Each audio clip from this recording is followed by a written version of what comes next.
Doctors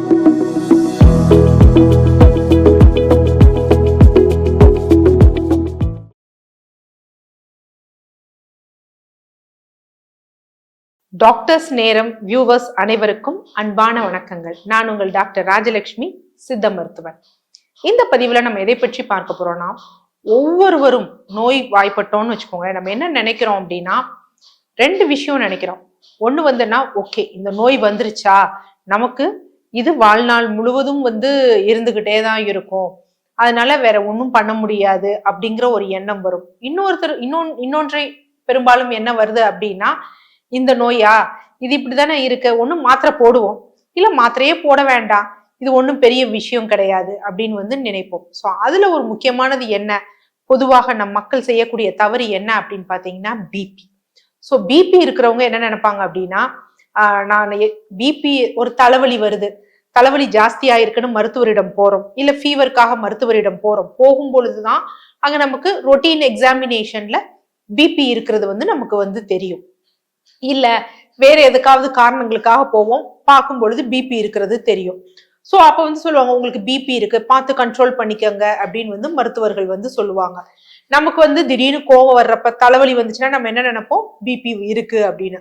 so அடுத்து நமக்கு ஒரு பயம் வரும், மருத்துவரிடம் போவோம், பிபிக்கு மெடிசன்ஸ் எழுதி கொடுப்பாங்க, வாங்குவோம், போடுவோம். எவ்வளவு மிஞ்சி மிஞ்சி போனா 15 நாள் தான் பல பேர் பிபிக்கு மாத்திரை போடுறது. அதுக்கப்புறம் என்னைக்காவது ஒரு நாள் செக் பண்ணுவாங்க, நார்மலா இருக்கு, ஒன்றும் பயம் இல்லை அப்படின்னு உதறி தள்ளிட்டு போயிடுவாங்க. ஸோ இந்த மாதிரி இருக்கும் பொழுது என்ன ஆகும் அப்படின்னா, திருப்பி எப்பயாவது தலைவலி வந்தா மட்டும் பிபிக்கு மாத்திரை போடுற பழக்கம் நிறைய பேருக்கு இருக்கு. ஸோ இந்த மாதிரி ஒரு சரியான ப்ராப்பர் ஃபாலோ இல்லாத பொழுது என்ன ஆகும்னா, அதுதான் பின்னால சிறுநீரக செயலிழப்பு, ஹார்ட் அட்டாக், ஸ்ட்ரோக், அப்புறமேட்டுக்கு இதய ரத்த நாளங்கள்ல அடைப்பு போன்ற பிரச்சனைகள் ஏற்படும். ஆக்சுவலா பிளட் ப்ரெஷர்ங்கிறது என்ன அப்படின்னா, இப்ப யூஸ்வலா என்ன அப்படின்னா, நம்ம ஹார்ட் தான் ஒரு பம்பிங் ஸ்டேஷன், வாட்டர் பெரிய டேங்க் பம்பிங் ஸ்டேஷன், ஊர் முழுசும் தண்ணி போற மாதிரி உடம்பு முழுவதும் ரத்தம் ஓடுவதற்குரிய பம்பிங் ஸ்டேஷன் அதுதான். சோ அதை நம்ம பம்ப் பண்ணும் பொழுது என்ன ஆகும் அப்படின்னா, நம்ம ரத்தம் பிளட் வெசல்ல ரத்த நாளங்கள்ல ஓடும். ஸோ ஓடும் பொழுது ஒரு தண்ணி போகும் பொழுது அங்க சுவர் இருக்கு பாத்தீங்களா, அதுல ஃபோர்ஸா மோதும் பொழுது ஒரு ப்ரெஷர் வரும். ஸோ அதைத்தான் என்ன சொல்றோம் அப்படின்னா பிளட் ப்ரெஷர் அப்படின்னு சொல்றோம். ஸோ இது ஒரு சராசரி அளவுல இருக்கணும். அதிகமா இருந்ததுன்னா ஹை பிளட் ப்ரெஷர், கம்மியா ஆச்சுன்னா லோ பிளட் ப்ரெஷர். நம்ம டாக்டர்கிட்ட போய் நம்ம செக் பண்ணுவோம். செக் பண்றப்ப 2 நம்பர் சொல்லுவாங்க, 120/80, 110/70 அப்படின்னு சொல்லுவாங்க. மேல ஒரு நம்பர் சொல்லுவாங்க, கீழே ஒரு நம்பர் சொல்லுவாங்க. மேல இருக்க நம்பர் என்ன அப்படின்னா, இருதயம் சுருங்கும், சுருங்கி பம்ப் பண்ணும் பொழுது ஒரு பிபி காமிக்கும் பாத்தீங்களா, ஃபோர்ஸ் அதிகமா இருக்கும் பொழுது அதுதான் மேல இருக்கும், அதனாலதான் அது எப்பயும் அதிகமா இருக்கும். இருதயம் விரிவடையும் பொழுது ஒரு ப்ரெஷர் கம்மியாகும், அதுதான் எப்பயும் கீழே இருக்கும். சோ அப்ப என்ன அப்படின்னா, நமக்கு பிபி அதிகமாகுது அப்படிங்கிறப்ப என்ன அப்படின்னா, அந்த இரத்த ஓட்டம் ஓடுவதற்கு நம் உடம்புல ஏதோ தடை இருக்கு, அந்த தடை தான் நமக்கு பிபி ஜாஸ்தியா இருக்கு அப்படிங்கிறத நம்ம புரிஞ்சுக்கணும். இப்ப பிபிக்கே மாத்திரைகள் மருத்துவர்கள் பல விதத்துல கொடுப்பாங்க. சிலது இந்த ரத்தம் ஓடுறதுக்கு இந்த பிளட் வெசலோட விட்டம் கம்மியா இருக்கா, அப்ப அகலப்படுத்தி விடுவதற்கு நைட்ரேட்ஸ் ஆக்சைடை அதிகரிக்கிற மாதிரி மருந்துகள் கொடுப்பாங்க. சிலது சிறுநீரகத்துல வேலை பண்ணக்கூடிய ரெனின் ஆஞ்சியோடென்சின்ல வேலை பண்றக்கூடிய மருந்துகள் கொடுப்பாங்க. அது மாதிரி சில பேர் என்ன அப்படின்னு பாத்தீங்கன்னா ஆஞ்சியோடென்சின் கன்வெர்ட்டிங் என்ஸ், அதாவது ஏஇசி அப்படின்னு சொல்லுவாங்க. ஸோ அதை சீர் செய்யற மாதிரி கொடுப்பாங்க. இப்படி பல விதத்துல சில பேர் யூரினை பெருக்கி வெளியே தள்ளுற மாதிரி, சில பேர் பாத்தீங்கன்னா பிளட் தின்னர்ஸ் கொடுப்பாங்க. இப்படி ஒவ்வொன்றும் கொடுப்பாங்க. ஸோ எல்லாருடைய நோக்கமும் ஒண்ணு என்ன அப்படின்னா, இரத்த நாளங்கள்ல அடைப்பு இல்லாமல் ரத்தம் ஓட வேண்டும் அப்படிங்கிறது. அப்ப ஒண்ணு புரிஞ்சுக்கணும், பிபி அதிகமா இருக்குன்னா எங்கேயோ அடைப்பு இருக்கு அப்படின்னு. நம்ம அப்பப்ப இந்த மாத்திரை போடுறது இதனால என்னன்னா ரத்த ஓட்டம் ஓடாது. நிறைய பேர் இந்த ஸ்ட்ரோக் வந்திருப்பாங்க பாத்தீங்களா, அவங்களோட ஸ்கேன் எல்லாம் எடுத்து பார்த்தா அதுல என்ன இருக்கும் அப்படின்னா இஸ்கீமியா அப்படின்னு இருக்கும், ரத்த ஓட்டம் இல்லாமல் இருக்கு. ஏன் ரத்த ஓட்டம் இல்ல, ஏன்னா ப்ரெஷர் சீரா இல்ல, அதனாலதான் ரத்த ஓட்டம் அங்க இல்லாமல் இருக்கணும். சோ அப்ப ரத்த பிபி, சில பேர் சொல்லுவாங்க பிபினாலே ஒரு ஏமாத்துது, டாக்டர்ஸ் ஏமாத்துறதுக்காக இது பண்றாங்க, அப்படியெல்லாம் கிடையாது. உடம்புல சில வைட்டல்ஸ் இருக்கு, அது நம்முடைய நலனுக்கு. நம்ம போய் மருந்து எடுக்கணுங்கிற அவசியம் கிடையாது. உணவு முறையோ வாழ்வியல் முறையோ ஏதோ ஒண்ணு பண்ணி அந்த பிளட் பிரஷர் லெவல்ல நார்மலா வச்சிருக்கணும். இல்லைன்னா நமக்கு அது டைம் கொடுக்காது. சோ அந்த மாதிரி விஷயங்கள்ல ஒரு 3 அற்புத ஒரு மூலிகைகள் பார்க்க போறோம். அதுல முதல் இது என்ன அப்படின்னு நம்ம பார்த்தோம் அப்படின்னா பட்டை. சோ பட்டை நம்ம நிறைய அதுக்கு சொல்லியிருக்கோம். இங்க என்ன ரொம்ப முக்கியம் அப்படின்னா பட்டைக்கு வாசோ டைலட்டேஷன் பண்ணக்கூடிய, அதாவது இரத்த நாளங்களை விரிவடைய செய்யும். எந்த வகையில அப்படின்னா நைட்ரிக் ஆக்சைடை அதிகப்படுத்தி. நைட்ரிக் ஆக்சைடுங்கிறது ரொம்ப முக்கியம். இரத்த நாளங்கள் அது இல்லைன்னா இரத்த நாளங்கள் சுருங்கி போயிடும். சோ அதை அதிகரிக்கக்கூடிய தன்மை இந்த பட்டைக்கு இருக்கு. சோ இது நம்ம ரிசல்ட்லயும் நமக்கு நல்லா தெரிஞ்சதுதான். என்ன அப்படின்னா பட்டையை தூள் பண்ணி டீ வச்சு குடிக்கணும். காலை மாலை 2 வேளையும் டீ வச்சு தொடர்ந்து குடிச்சிட்டு வாங்க. நீங்க உங்களோட பிளட் பிரஷரை மெஷர் பண்ணி பாருங்க, நல்லா குறையிறது தெரியும். சோ இதெல்லாம் ஃபாலோ பண்றப்ப நான் என்னோட பிபி மாத்திரையை நிறுத்திடலாமான்னா அது தவறான ஒரு விஷயம். ஆக்சுவலா அதையும் சேர்த்து உங்க மருத்துவர்கள் என்ன பரிந்துரைச்சிருக்காங்களோ அதையும் சேர்த்து எடுக்கணும்.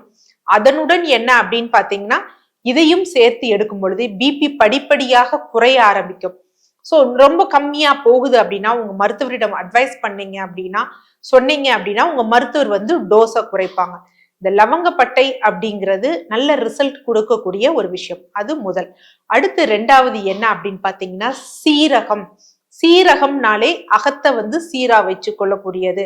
ஆக்சுவலா பாத்தீங்கன்னா சித்த மருத்துவத்திலேயே சீரகாதி சூரணம் அப்படிங்கிறது இருக்கு. எதற்காக அப்படின்னு பாத்தீங்கன்னா இந்த பிளட் பிரஷரை சீரா வச்சுக்கிறதுக்கு. சோ அதனால இந்த சீரகத்தையும் பொடி செய்து நம்ம வெந்நீர்ல கலந்துக்கணும், எடுக்கணும். எப்படின்னா 3 வேளையும் உணவு உண்ட பிறகு இந்த சீரகம் வெந்நீர்ல கலந்து பொடி பண்ணி கொதிக்க வைத்த தண்ணீரை உணவு முடிந்ததும் நம்ம குடிச்சு கொண்டு வரணும். இதுவும் பிளட் பிரஷரை நல்லா கண்ட்ரோல் பண்ணும். அடுத்து 3வது முக்கியமானது என்ன அப்படின்னு பாத்தீங்கன்னா கருஞ்சீரகம். சோ இதுவும் ரிசர்ச்சா கன்வெர்ட் பண்ண இது அறியப்பட்டது. என்னன்னா ஆக்சுவலா நவீன மருத்துவத்திலும் இந்த ஏசிஇ இன்ஹிபிட்டாஸ் சொல்லுவாங்க, ஆஞ்சியோடென்சின் கன்வெர்ட்டிங் என்சைம் இன்ஹிபிட்டாஸ். அந்த தன்மை எதுல இருக்கு அப்படின்னா இந்த கருஞ்சீரகத்திற்கு இருக்கு அப்படின்னு அறிவியல் பூர்வமாக நிரூபிக்கப்பட்டது. சோ அவர்கள் இந்த கருஞ்சீரகத்தை எப்படி எடுக்கணும் அப்படின்னா கருஞ்சீரகம், ஓமம், வெந்தயம்.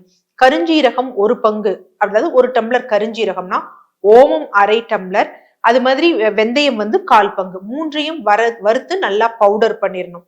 சோ இந்த பவுடரை காலையும் மாலையும் நல்லா 1 டீஸ்பூன் வெந்நீர்ல கலந்து எடுத்துக்கொண்டு வரணும். சோ எடுத்துக்கொண்டு வரப்ப பிபி கண்ட்ரோல் ஆகிறது நல்லா தெரியும். ஆனா இதை யாரு எடுக்க கூடாது அப்படின்னா அழல் குற்றம் இருக்கிறவங்க, பாடி ரொம்ப ஹீட்டா இருக்கவங்க தயவு செய்து அவர்கள் மட்டும் இதை தவிர்த்திடணும். அடுத்து 4வது முக்கியமானது என்னன்னா வெண்தாமரை. வெண்தாமரைன்னு யூஸ்வலா வெளியில வெண்தாமரை இதழ் சூரணம்னு இருக்கும். இந்த வெண்தாமரையை என்ன பண்ணணும் அப்படின்னா 3 வேளையும் டீ செய்து காலை, மதியம், இரவு 3 வேளையும் உணவுக்கு பின்னர் எடுத்துக்கொள்ளணும்.